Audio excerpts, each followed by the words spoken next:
Hello everyone, welcome to our new another vlog video. তো আজকে যদি আপনার কাছে ১০০ টাকা থাকে, তাহলেই আপনি এমন সুন্দর একটা জায়গায় যেতে পারবেন, যে জায়গায় আমি যাচ্ছি।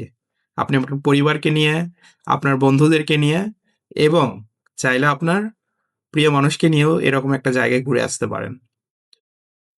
তো ভিডিওটা আর লেন্দি না করে আমি বলি, বাসা থেকে বের হই জিয়া উদ্যান যাওয়ার উদ্দেশ্যে। তো রাস্তায় অনেক জ্যাম, এটা আপনারা জানেন। আর তার ভিতরে আজকে ছিল শুক্রবার।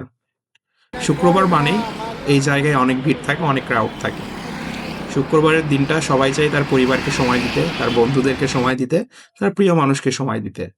এই সময় কাটানোর জন্যই আমার কাছে মনে হয়েছে এইরকম একটা পরিবেশে আসা দরকার সবার, যেখানে গেলে সব রকমের বিনোদনই পাওয়া যায়। ন্যাচারাল একটা পরিবেশ ঢাকার ভিতর।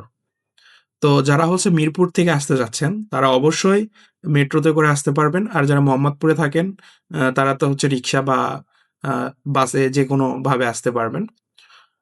তো আমার কাছে এই জায়গাটা অনেক ভালো লেগেছে।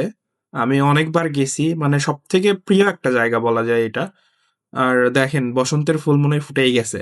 আর আমার সবথেকে ফেভারাইট একটা প্লেস এই মসজিদের বারান্দাটা। এখানে গেলে একটা প্রশান্তি লাগে, অন্যরকম একটা প্রশান্তি।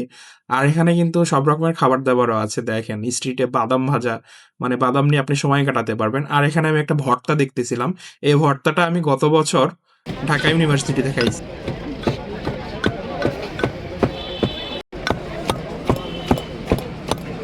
যেহেতু আমায় অনেকটা পথ একাই পাড়ি দিতে হবে, তো ভাবলাম যে একটু নারকেলের ছাঁচ নিয়ে নিই আমার সাথে সঙ্গী হিসেবে। তো শেষ বেলায় নারকেলের ছাঁচ খেতে কিন্তু অনেক মজা লাগে।